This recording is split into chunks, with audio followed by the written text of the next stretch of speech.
Well, welcome back to another edition of Coffee with the Mayor. We are so excited today to have, who do we have? This is good. This is Yeah, good. We want to start we wanna under just- promising yeah, and right. over delivering. That's it. So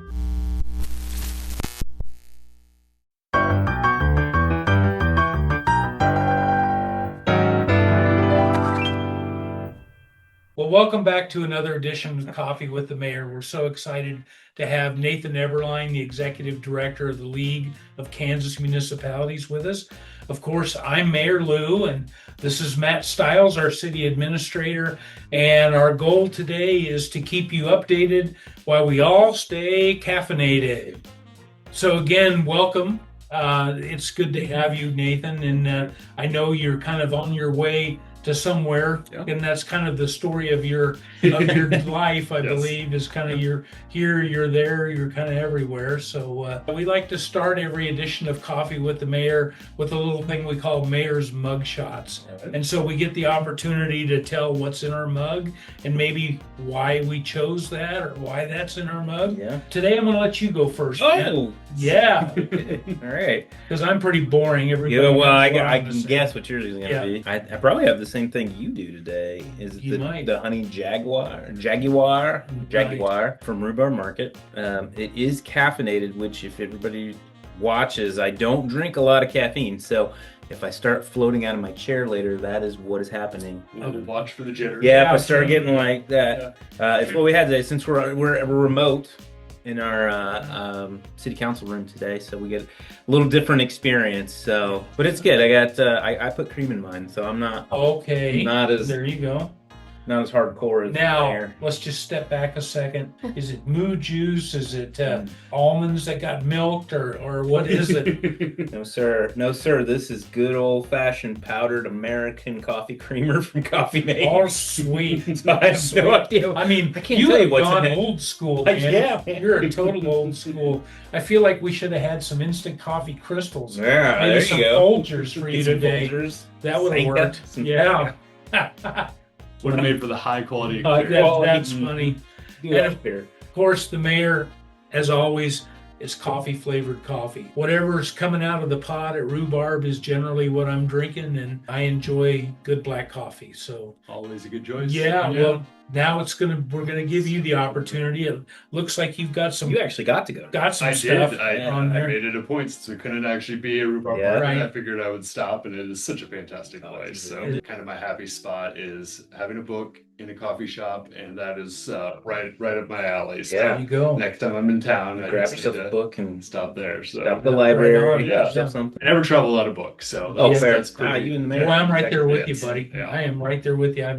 I've usually got at least one physical book, and on my phone is my Kindle, Yep. and there's a lot of books there. Yeah. I pretty early in my career, I read a Teddy Roosevelt biography. Even when he was president, he always carried a book with him. And so if he had 5 minutes between a meeting, he'd be reading. Yeah. And it was while I would prefer to just spend a whole afternoon or morning reading Yeah. nonstop and uninterrupted, that doesn't happen much at this stage of life. So I make those 5 minutes here and there. There you go. So, Very yeah. good. Yeah. So what actually is in your mug Yeah. now that we've gone through that? So I'm kind of a man of contrast when it comes to coffee. So Okay. tomorrow morning I will have black coffee, but I'm a bit of a hobbit. The concept of second breakfast. Yes, sir. Gentlemen, we do not stop till nightfall.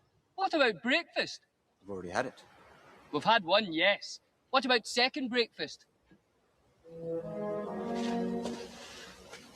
Don't think he knows about second breakfast, Pip. I get a skim milk latte if I'm in between meals, and it is Okay. filling and Sure. carries me on to my next meal. So There you go. That's So what we'll do. some people refer to that as a skinny latte. I'm just trying to keep up. I mean, I don't know if anybody can see these Funko things on the table that Matt graciously had created for us. I really feel like I'm out of touch with some of this stuff. So, you know, I'm trying to catch up. I'm desperately trying to catch up and stay relevant. You're making You know? it. You're making it. I've given up on that end of Yeah. things, so you're doing better than I am. So Nathan, you know, again, we've kind of covered a few things about you, but what are some other things that people would like to know about Nathan Eberline?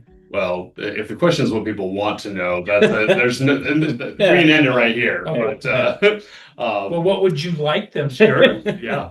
Again, as you said, I'm the executive director for the League of Kansas Municipalities. I love working with cities, and it's this is actually my second time with the league. That's right. Yeah. Shortly after law school, I held a position that kind of a utility role. I got to answer legal calls, work on city codes, got to do some legislative work, did a lot on the teaching side of things.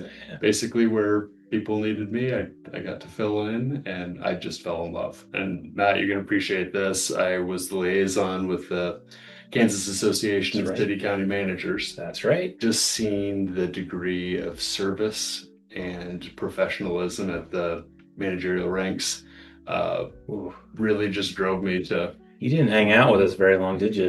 Long enough. Long enough to know better. It's pretty much been my whole career at this point. Yeah, that's true. So, yeah, after my stint on the city side of things, I held a similar position with the county association, worked in higher education for about 5 years, and then came back to the league. So, Very good. I will just say, from the perspective of a member of the League of Kansas Municipalities and now being asked to be a member of the board, you have been doing an excellent job, and the organization just continues to elevate. It's so exciting to be a part of that, to feel like, we're not alone out there in this local government world. Kansas is not a one-size-fits-all state.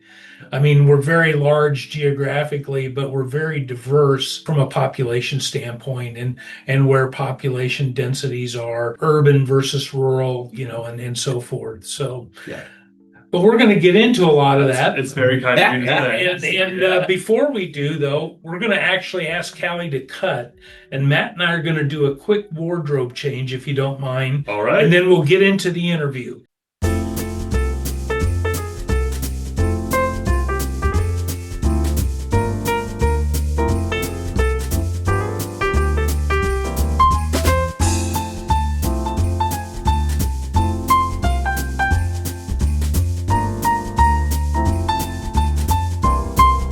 Well, we're back, and as you can see, Matt and I have got our custom-made No Irony Support Home Rule t-shirts. And it is sharp. And we actually got these for all of the entire city council, and our city clerk has one as well.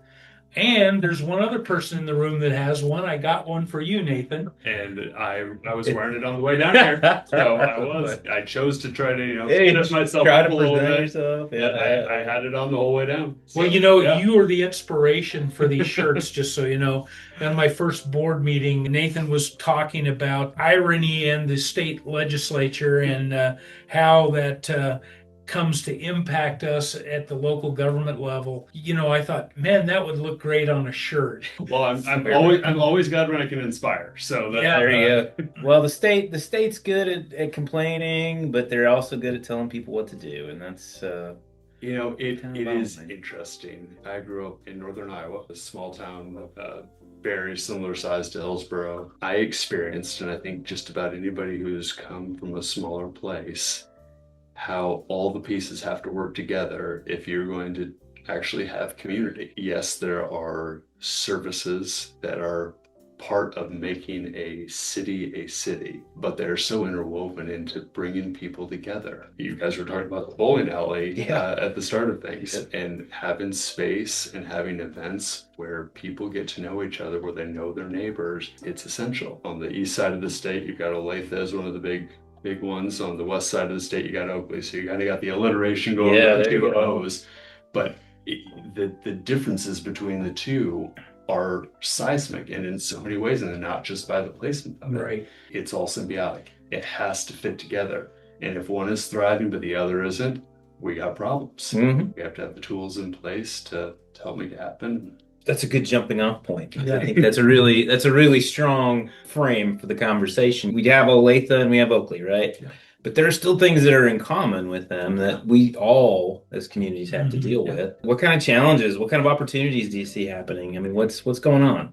Yeah, again, I think it's why the shirt is so fitting. The common piece and the reason why we are representing cities north to south, east to west, is that idea of home rule. Government closest to the people is what serves the people best. And because of those distinct differences, it's what's so important to be able to be responsive. If you come across an idea that might be working somewhere else in the state, but it's not a good fit for what your citizens want, you don't want to impose that. Yeah, no. You go back, the league has existed for 115 years. And if you go and look at those original principles that brought city leaders together to create the organization, you wanted to have this principle of good governance. You wanted to have a strong and helpful relationship with the legislature. There was an idea that you would provide good legal counsel as part of that process. And this constant theme of learning, trying to do it better than we were doing it yesterday. Right. That still runs in common for the league 115 years later. And I think it's still, if the league didn't exist and cities were coming together, it doesn't matter where they are or what their deals is, those principles would be the same. Our members have had opportunities. We've had bylaws changes. If there were things that we're gonna say we're on this course, we should be going this way, there have been opportunities to hear it, and it's still those same principles that bind us together and what we keep chasing after. That's a good point. Yeah. I think about was it like 2 or 3 years ago? They were trying to ban bans on single-use bags. Yes. Plastic bags, your grocery bag. There's one city, I'll give you one guess which city it would have been. And God bless them, that's what they wanted to do, and that's what they felt like their community wanted, right? But then it turns into this whole thing of everybody in the state can't ban plastic bags, and it's like, why are we even spinning our wheels wasting time with this? The people that are the best at governing are the ones that are right here. And Well, just create that local ordinance, deal with it on a local level, and that should take care of it, I would think. Yeah. There's no need for a state law. Right. A few years ago, I came across an essay. The title was The Perils of 180ism. The author's argument is that we no longer look at the policies that we want to enact. We merely react in generally anger at whatever our perceived opponent says. I just take a 180-degree different position to whatever the bad guy is. So whatever bad guy you identify, we just flip and respond. Again, the reason why I get to work on behalf of cities big and small all across the state is that one binding principle of home rule. So I can keep checking it. Are we having a responsive? Is this a policy that works towards that objective? Yeah. And so if Lawrence wants to ban bags, that's what their citizens want. Right. If Hillsboro doesn't want that, don't do it. It's predicated on this idea of trust that you're going to seek out what do my citizens want and how do I respond to it. Well, Nathan, the league does a lot of work in advocacy, obviously, and education. How does that look in practice? And how do local leaders and residents see the impact in their communities? I tend to say that I like the legislative side of things for the first month. I don't like it so much at the end of the session. And the reason is at the beginning, it really is heavy on the policy side of things. Yeah. We're making these arguments, all right, what policies are going to be best for our members? And here are the pros, here are the cons. The league does not involve itself in some of the whining and dining, the big fancy events. We're focused on the ideas. At the end of session, that's when it turns into politicking. Right. Yep. I generally say we don't end up losing ideas on single subject bills. We end up having bad results when bills get lumped together. And Middle of the night, maybe? Yeah, we've been there, huh? So often that ends up being the case. We live in a state that strictly and by and large adheres to this idea of treating the Constitution as this utmost authority. And there's this requirement in the Kansas Constitution for single subject bills. And we are so incredibly liberal in how we treat that. Yeah. all sorts of bills get lumped together, and that's when we see Irony? Is that irony? That's It's a irony. whole lot of irony. That's a pile of it. It's that is in no way a conservative principle of statutory interpretation. Those are the times where we have these bills that people will apologize to us and say, I don't want to vote for that, but they're putting these things together. If I want A, B, and C, even though D is just ugly as all get out, you gotta weigh them. And rather than having this principle of, right, we're going to treat this point for point. Is this a good policy for Kansas or is it a bad policy for Kansas? It's not how it operates. Yeah. And that's a disappointing reality. That's the disappointing reality. You know, it's interesting. Your comment regarding this idea of advocacy, and some people would call it lobbying. And there are paid lobbyists that work in Topeka and have the chief tickets and some of these other nice little perks. My wife's cousin was actually a 2-term representative. He happened to be in office during COVID. And the comment he made to me, which I found pretty on target, was, Lou, you know who has the power in Topeka when you see who they let in the building when it's locked down. The people aren't getting in, but the lobbyists with the bags of influence, I'll just call it influence, bags of influence are getting in the door. So yeah, that is telling, and it is one of the most fun things that we really work toward in the league is connecting people like you, our elected officials, with their fellow counterparts at the state level. You have the shared responsibility of governance, and you have a shared constituency. Right. We treat these roles as being different yet equally important. It's partly why we want to make sure we're thinking well about these ideas. What goes into the federal bucket? What goes into the state, the county, the cities, and making sure that we're being thoughtful in how we approach the ideas. What services do the people want? And are we responsive to it? I think that's partly why it's so important that we do have our elected officials with a good working relationship and being able to say, all right, we both are working on behalf of the citizens of Hillsboro. What's best for them from a state policy? What's best from a city policy? And how do we make sure that they complement each other? If we're going to be successful on the advocacy front, they don't need to hear from me. They need to hear from across the state, our different local leaders speaking well about what they want to accomplish together. Well, I will tell you that I've been completing my 8th year as mayor. Every year I find myself having to engage with our state legislature more and more because there is more and more pressure coming back down that is eroding or attempting to erode home rule and local control. That has just really been frustrating for me. But at the same time, I am very willing and ready and able to step up to that, because that's part of the role that I have, is to represent the people of Hillsboro. I think in the past, and what you and your compatriots at the league have been doing a very good job of, especially lately, is communicating that we may not have a lot of money to throw at, or any money to throw at these people, but what we do have is we have the power of the ballot box, the power of our constituency that we need to do a better job of leveraging. So, I'm working on that. I know a lot of my compatriots are as well. Thanks again to you and the league's leadership in that area. Yeah, well, it is very kind of you. And again, it's just a reminder that we're all in this together. We're all Kansans. We want good for our communities.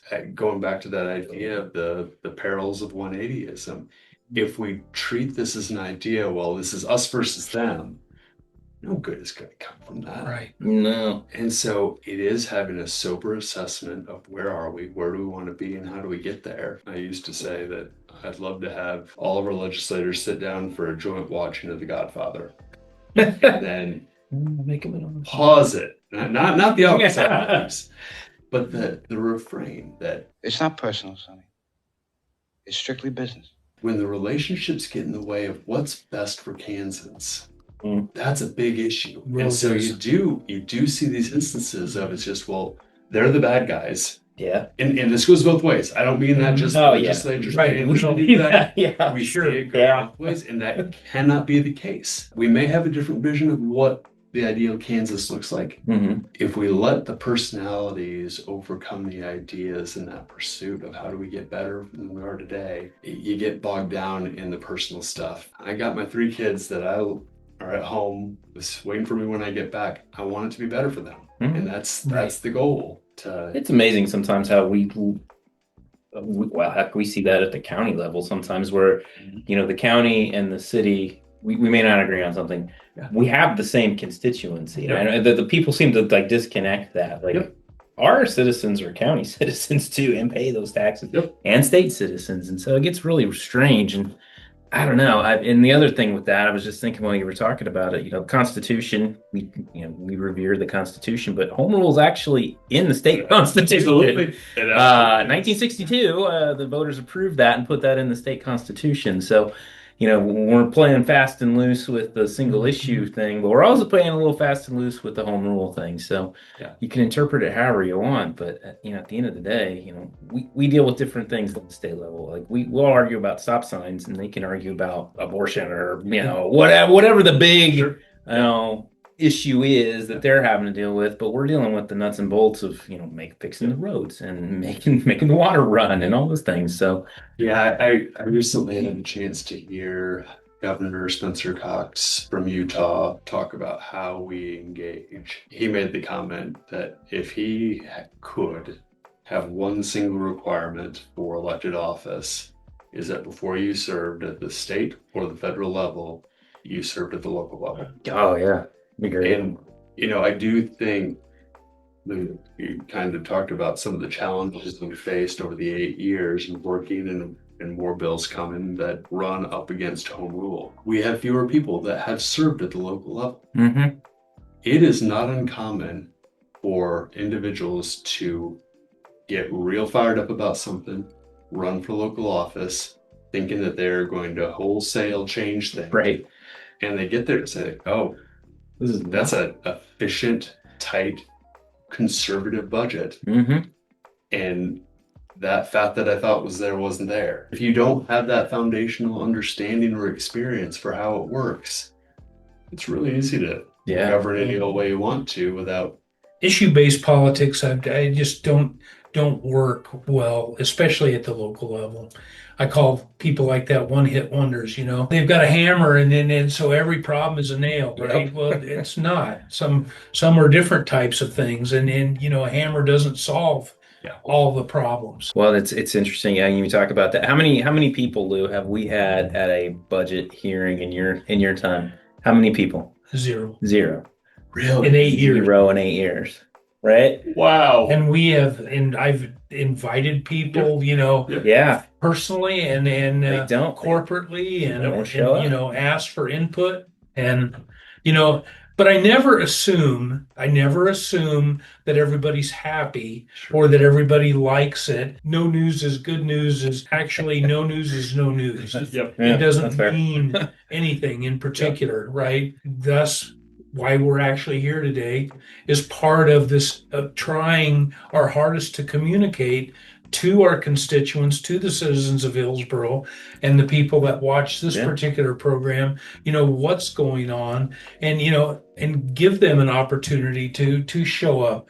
We've done a lot of things since COVID. We've made this room AV friendly and, we Zoom every council meeting and we give 2 opportunities every meeting for public comment, one at the beginning and one at the end in case somebody didn't have a chance or somebody wants to comment on something that happened, during the meeting. So we create and like never get any input. Pretty there. rare, yeah. Yeah. Well, we'll even stop the meeting and have if there's an issue we're talking about. And if there are people here, Jane wants to talk we'll about it. we'll allow them to talk, and we don't try to stand on complete formality. We haven't felt like we've been forced into that. But Yeah. yeah, I mean, it's a challenge. Communication is challenging. Again, ironic that we have all these means to communicate, but there's always somebody that doesn't get the word, you know? Yeah, just short of you coming and telling them, and then telling them again, they won't think they've been informed. So, And I got to tell you, I've been doing city budgets, 18 years now. It's kind of scary, but 18 years, I've never once had an elected official tell me, "Hey, Matt, let's raise the mill levy just because we need some more money." That has never happened. And so, the idea that there's some sort of fiscal boogeyman at the local level stealing your money and your pocket change, stealing Christmas, it just doesn't exist. I mean, so yeah, I think that'd be an awesome rule. Can we pitch that they all have to be like local at some point? Whatever the numbers say, that's what I advocate. Well, I feel like who's going to be making a motion at the next board meeting? I don't set the platform. Yeah, fair That's enough. what the members want. So That's always interesting. When I worked at Wichita State, we had we did a lot of educational pieces too for elected people, and one of the things that we always looked at covetously was the state of Tennessee, because they have a requirement that anyone who's an elected official has to go through a certain number of continuing education hours. Yep. And I always like, oh, that would be great. Yep. Wouldn't that be good to have everybody have at least like a baseline of information, like? But that'll never. I don't say it would never fly in Kansas, but it would be be a big lift. There are other states that do it as well. Yeah. So yeah. That's I've been very appreciative of the council we have now, especially great. that we've had 100% attendance. I just feel like that shows a willingness and a desire to serve through knowledge. Mm-hmm. Having knowledge and not just in a reactive mode, as you described earlier. So we go about things and we try to look at things strategically, and we're on our second iteration of our strategic plan. We have found that ours has just been so helpful in keeping us focused, keeping us on track. When we did the first plan, our 3 primary goals in alphabetical order were childcare, housing, and workforce. And we quickly realized that there was no other place in Kansas or in the country that had Totally unique, right? Yeah, no one has this problem. with those problems. But since then, we have actually got a new child care center that can handle up to 99 students, including infants, which is That's a huge so necessary. Yeah. And from the housing standpoint, we're right in the middle of a little housing boom here in Hillsboro, Correct. where we're going to have in the next 12 months 40 units, 20 duplexes. That's great. In town, that we have just not had that kind of housing availability that in decades that I can think of. And then we believe time will tell that the workforce piece will follow that. Yeah. In the surveys that we've done, we've had people say, what was it, 300? There were over 300 people who we surveyed at our businesses that said if they could find a place to live, they would live in Hillsboro and be closer to their work. But at the time, there weren't 300 units. There certainly weren't 300 you'd want to live in. I mean, there may have been a handful. And the cool part about these duplexes is that they are across the income spectrum, right? So some of them are income based. They're workforce housing. Some are really high end. And then there's some that are boomer boxes. And then there are some that are just, kind of middle of the road, middle income things. And then as people move into those, that circulates the rest of the housing, and then we have more opportunity. So I think you're right. I think once we get there, that workforce part will help kind of work itself out. So we just desire so much to do the best that we can for the people, that we serve. Trying to figure out what's going to be best for the citizens of Hillsboro. That's a theme that our cities across the state share. Yeah. Okay. Well, kind of jumping off that point and getting it back on target so Callie doesn't kill us. Thinking about trends, I know we mentioned how unique we are with housing and housing and childcare and workforce development. What sort of trends or policy areas do you see shaping things as we move forward? For the next 5 years, what's that look like? Housing is certainly the one that comes to mind. We run these city forums around the state where we try to hear from our members what they're facing. Particularly over the last year and a half, we've increasingly heard from more members who talk about how do we care well for an aging population. Mhm. I resemble that right now. Boomer boxes. Yeah. That's what we need. Boxes, baby. It's more the question of the post-boomer box. Oh, okay, cool. And what does that look like as needs increase? Those are typically when that is something that you have employees trying to serve. Those are typically hard positions to fill. Yeah. Facilities themselves are hard to come across. And Kansas does have an aging population. Mm-hmm. And so we've been trying to investigate what are other states doing, particularly, and how does that look in collaboration with cities? Because again, it's going to look different depending on which part of the state you are. That's really interesting. I wouldn't have thought about that. So what kind of things have you found? I mean, is there... I think it's too early to say. Sure, fair. That's part of the deal. Is I've said it before when we've had league meetings, and it continues to be a theme. Is like I can go back and look at what the origins of the league's purpose are, but when it comes down to it, the members tell us they want. If we can find a way to deliver it, we're going to deliver it. Yeah. This is an example of I don't know what cities are doing, but we'll try to find answers for you and give you options. We'll talk to the state, see what the state's doing. And frankly, that dovetails with the housing issue. Right, yes. The space looks different depending on where you are, what your needs are. And we helped refinance one of the senior care facilities for HVAC. They had a big HVAC project. I think about what kind of tools we would have outside of that, and I don't know. I mean, I've thought a lot as I've come into my fourth quarter of life, about, we are trying to focus really hard on entrepreneurship. And there's a thing at Tabor called the Central Kansas Entrepreneurship Center that we partner with Tabor on and use our economic development mills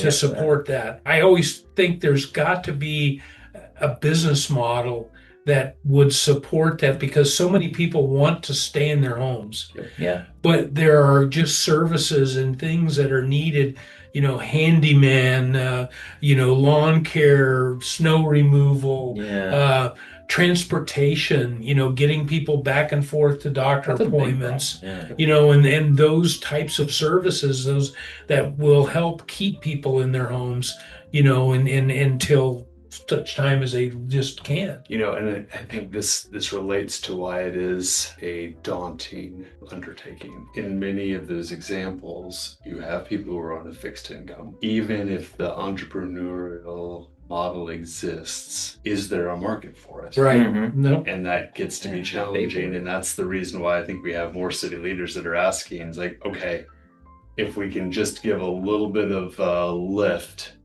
to some model, is that enough to get it going and sustain it? Yeah. And I don't know a city that wants to get into this, but you want to make sure that your citizens are healthy and are not at a high risk. Either of you ever read Children of Men? The sci-fi book? Yeah. Yeah. Okay. Yeah. So the idea is that mankind loses the capacity to have children. One day everybody wakes up and the last baby has been born. It isn't so much about trying to solve that question. That really isn't it, but it looks at what happens in this reality. It's unsurprising, but a great observation from a novelist. And that is, as the population aged, the smaller, more rural outskirts, eventually they had to stop serving those communities. So the government could no longer do the basics of, do you have potable water? Right, yeah. Can you clear the roads? Can you provide these core services that we so often take for granted? As the population then died off,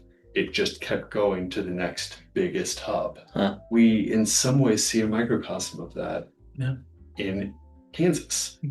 And so we see our smaller communities getting smaller and smaller. Yep. We see our hubs continue to have some nice growth. The high school graduates end up going, they want to be near Yeah, home, they wanna be- but yeah. they want to have the amenities and the services Sure. that those Minimum hubs service offer. jobs, yeah. And so it's not as stark or fast, but I do think about this, and it's a piece that you talk about what future policy issues come into play. I think about that a lot, and my hometown is one that has become the hub.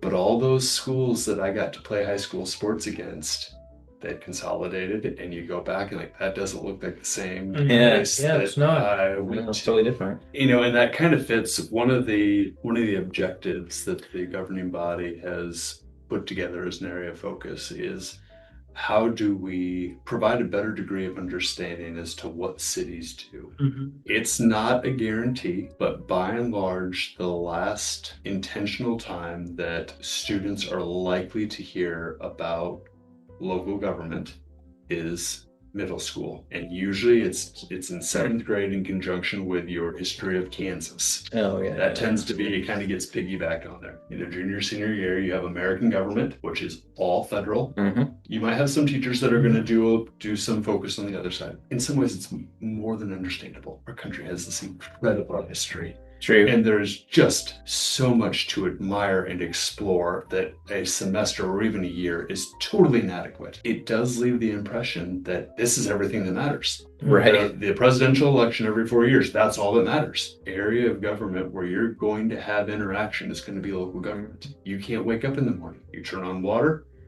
local government. You leave your driveway, got local government.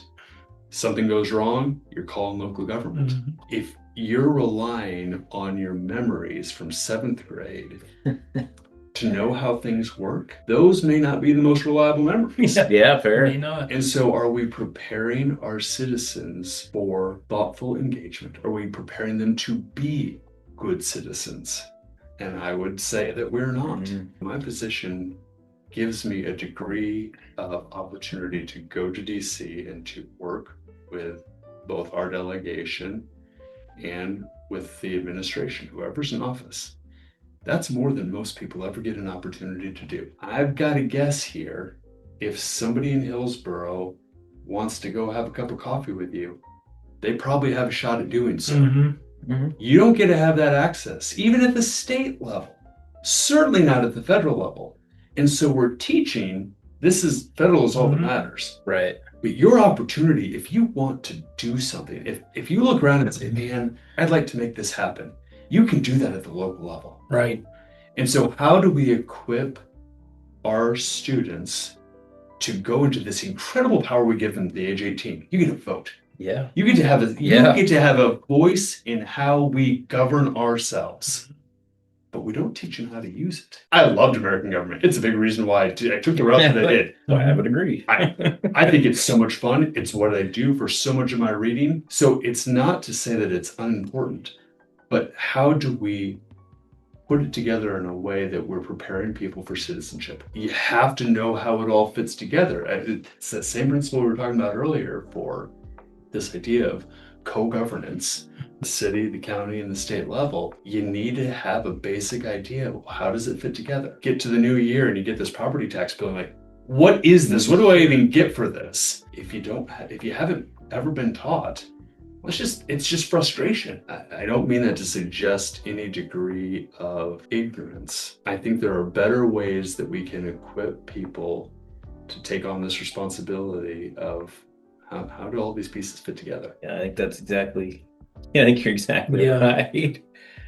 It's Yeah. not just young people too. No, I've had no. grown adults who have previously been on elected bodies contact me and wonder what something is on their tax statements. Like, why am I paying this? It was about trash, Sure. like the county's trash thing. Yep. And like, what is this and why is it here? And why? It's like, well, it's Yeah. a trash thing. Like, here's your county commissioner. Go talk to them. Yep. That's very thought provoking thing. But I want to give you, Nathan, the final opportunity to just give us a pearl of wisdom. What kind of advice would you give somebody wanting to be a local leader, or even just a resident, or somebody in that position? What kind of advice would you give them, and why would you be giving it to them? The National League of Cities just had their national conference. While I was there, former colleague of mine, John Fisk, who was with the league once upon a time, he's a professor out of the University of Utah, and he invited me to come out and guest lecture, which was great fun. And he said, I'd like you to talk about your philosophy of leadership, which is a very reasonable question. And my thought was, well, I should figure out my philosophy of leadership. What is that?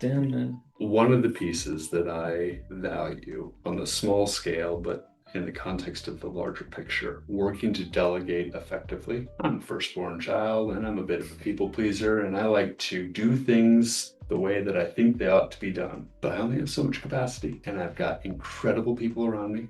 They are the reason why I came back to the league. People that I worked with before that are just amazing people. There are lots of ways to do things. Yep.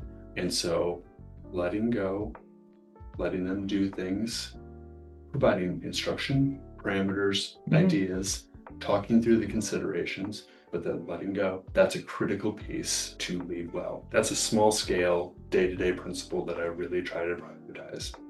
But it is done in a far bigger and more important context. And that is to prepare for my own obsolescence, preparing people to lead well. If anybody's watching this, we get excited about this stuff. Oh, yeah. This is the good Speaking stuff. my language, man. This is so fun. And trying to build community effectively. Yeah. Fantastic. We have unbelievable elected officials all across the state. And they do it probably better than anybody else could do it. But at some point, they're not going to. And so how do we find other local leaders, instill in them the confidence that you can do this too? How do we give them the tools and the opportunity to do so? If you're kind of that ilk, you don't like to let go of stuff. Yeah. It's such an important piece, and the opportunity to build up other leaders. Man, that's good stuff. So Yeah. Yep. I think that's That's pretty solid. Yeah, I can feel Lou just smiling over here. You're speaking his language. Yes, man. man. Well, right to the choir. I think you've done that, and that's probably why it does come to mind. And I know that that's an important value for you. We're working on it. That's Yeah. for sure. Yeah, That's for sure. I guess that takes us to the point in the episode. Callie is so creative. She always comes up with something fun. If you've ever played the game Taboo, you'll know how this works. But we're calling it, since it's the holiday Christmas season, we're calling it jingle jargon. We'll play 3 rounds. We'll each have the opportunity to give the clue, to be the checker, if you will. Sure. And to be the guesser. We cannot use any of the words underneath. Just to give it as an example, here's one that says the words Frosty the Snowman is what you want somebody to say. But you can't say hat. You can't say magic, pipe, melt, jolly. You can't say snow because that's part of snowman. What we'll do first is we're going to let Matt start first.